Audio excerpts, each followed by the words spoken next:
Bismillahirrahmanirrahim. Assalamu alaikum students. Welcome to online classes by Slim Peep School Toba. Today we are going to start our lecture with the question number 2 and 3 from exercise 6.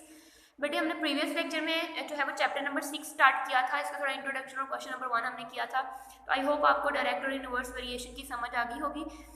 तो बेटे आज हमने इसका question number 2 and 3 करना है। Question number 2 is true and false, true और false है, हमें ट्रू फॉल्स करने हैं। And question number 3 is about direct and inverse variation relation.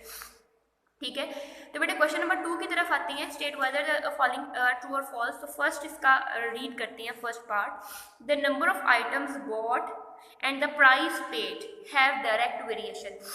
तो यस बेटे कि अगर जो जितनी चीज़ें हम खरीदेंगे उसकी उतनी ही प्राइस बनेगी ना, जितनी कम चीज़ें खरीदेंगे उतनी कम प्राइस बनेगी, ये तो हम सबको पता है। जिसका मतलब इनका डायरेक्ट रिलेशन ही है। तो इट मीन्स कि ये क्या है, ट्रू। फर्स्ट क्या है, ट्रू। नेक्स्ट बेटे सेकंड में है the number of people in a house and amount of food required have inverse variation. Inverse variation हमें क्या कहती है कि एक चीज़ के बढ़ने से दूसरी चीज़ जो है वो कम होती है। ठीक है, एक चीज़ इंक्रीज हो रही है तो दूसरी चीज़ डिक्रीज होगी।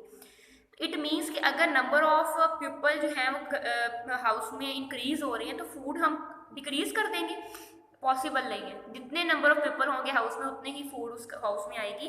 तो इनका डायरेक्ट रिलेशन है, इनका कभी भी इनवर्स रिलेशन नहीं हो सकता। तो सेकंड वन इज फॉल्स।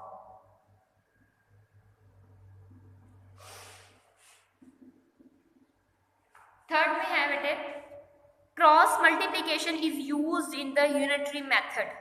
अब हम लोग जो है वो क्रॉस यूनिटरी मेथड, जैसे हमेशा क्रॉस मल्टीप्लिकेशन क्या होती है, मैं आपको थोड़ा सा हल्की से समझा देती हूँ पहले। बेटे जैसे देखिए जैसे डेज हैं और मैन है, इनके दरमियान रेशो है। 7 डेज हैं तो 4 मैन हैं, 8 डेज होंगे तो हमने मैन निकाल लिए कितने होंगे। तो इसमें हम लोग क्रॉस मल्टीप्लिकेशन यूज करते हैं। ये मेथड है प्रोपोर्शन मेथड।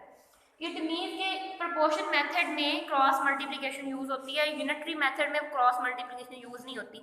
इसने हमें क्या कहा है कि cross multiplication is used in the unitary method. तो ये फॉल्स। ठीक है, third one is also false. Next बेटे फोर्थ वन है कि if a gardener plants 6 sapling in 3 hours, ठीक है, 3 आवर्स में वो 6 सैपलिंग जो है वो प्लांट कर रहा है, तो he can plant 10 saplings in 4 hours. तो 10 को 4 में करेगा, मीन्स के 6 को 3 आवर्स में कर रहा था। ठीक है, समझिएगा बात, 6 को 3 आवर्स में कर रहा था। प्लांट उसने 10 कर दिए, मीन्स और उसमें ऐड कर दिए, और तो अब जो है वो उसने जो आर है वो सिर्फ उसने एक ही इंक्रीज किया। ठीक है, मीन्स के जैसे कि तो इसको सॉल्व करके देखते हैं। तो बेटे ये देखें सैपलिंग है और आर्स है, तो हमारे पास क्या आएगा कि 6 है तो 3 आर, मीन्स के आर एटलीस्ट, और नहीं तो एटलीस्ट हाफ आवर्स जो है वो ले रहा है। मतलब जितना उसका पास मटेरियल है या जो उसका टास्क है उससे वो हाफ आवर ले रहा है। मीन्स के 6 है तो वो 6 का हाफ 3, तो वो 3 आवर्स को जो है एटलीस्ट ले रहा है उनको कंप्लीट करने के लिए। अगर हमने सैपलिंग 10 कर दिए हैं तो एटलीस्ट 5 आवर्स उसको लेने चाहिए। ठीक है, 5 आवर्स तो बनते हैं अगर हम इस कॉन्सेप्ट से चेक करें तो। ठीक है, तो इट मीन्स कि ये क्या है, फॉल है, यहाँ पर 5 आवर्स होने चाहिए। तो fourth one is also false. उसके बाद बेटे लास्ट है फिफ्थ। तो बेटे उसके बाद हमारे पास लास्ट वन है फिफ्थ। फिफ्थ में क्या कह रहा है वो कि a car that travels 300 kilometre, 300 kilometre उसने 5 आवर्स में कवर किए हैं। कितनी स्पीड से, 6 किलोमीटर पर आवर की स्पीड, 60 किलोमीटर पर आवर की स्पीड से। मीन्स के 60 किलोमीटर पर आवर उसकी स्पीड है, घंटे कितने हैं 5। तो हमने सिंपल क्या करना है कि जितनी स्पीड है उसको घंटों से मल्टीप्लाई कर देंगे तो हमारे पास उसका डिस्टेंस आ जाएगा जितना उसने कवर करना है। तो 60 को 5 से मल्टीप्लाई करें तो हमारे पास क्या आता है, 60 को 5 से मल्टीप्लाई करें तो क्या आता है 300। तो इट मीन्स कि 300 किलोमीटर ही वो कवर करेगा। तो ये ट्रू है, फिफ्थ वन इज ट्रू। ठीक है बेटे, तो ये हमारा क्वेश्चन नंबर 2 जो है वो कंप्लीट हो गया। नेक्स्ट बेटे क्वेश्चन नंबर 3 है राइट डायरेक्ट और inverse variation against the following statements. के जो स्टेटमेंट्स हमें दी हुई हैं, हमने उसको बताना है कि ये डायरेक्ट वेरिएशन इसमें है या इनवर्स है। तो फर्स्ट स्टेटमेंट की तरफ आते हैं, number of pencils bought and their cost. First ही ट्रू फॉल में के फर्स्ट पार्ट में ही ये चीज़ डिस्कस हुई थी कि जो चीज़ जितनी खरीदेंगे उसकी कॉस्ट उतनी ही होगी। तो दोनों का रिलेशन क्या हुआ, डायरेक्ट। तो फर्स्ट क्या आएगा, direct. Second one is the number of man on a job and the days required to complete it. अब नंबर ऑफ मतलब एक टास्क हो गया और नंबर ऑफ डेज हो गए। वही जो मैंने आपको एग्जांपल दी थी कंस्ट्रक्शन, रूम कंस्ट्रक्शन वाली, कि अगर मैं जो है वो आदमियों की तादाद बढ़ा देती हूँ तो मुझे दिन कम लगेंगे उसको कंस्ट्रक्ट करने के लिए। इट मीन्स के number of man on a job पे जितने आदमी हैं और उनके लिए जितने डेज हैं, ज़्यादा आदमियों के लिए कम डेज रिक्वायर्ड होंगे, कम आदमियों के लिए ज़्यादा डेज रिक्वायर्ड होंगे।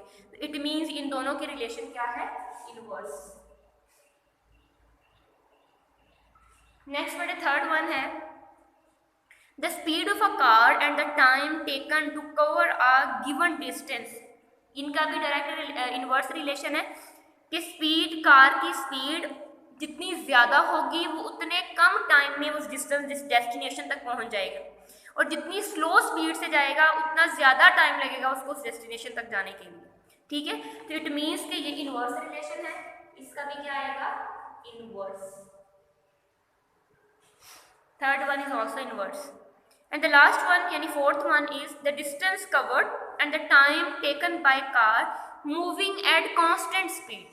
ठीक है, अब देखें है ये भी बात वही कि डिस्टेंस कवर करना है उसने और टाइम जो है वो कार ले रही है तो कितना टाइम लेगी, लेकिन उसने हमें एक कंडीशन दे दी है कि उसकी स्पीड क्या होगी, कांस्टेंट, एक ही स्पीड के साथ मूव करेगी।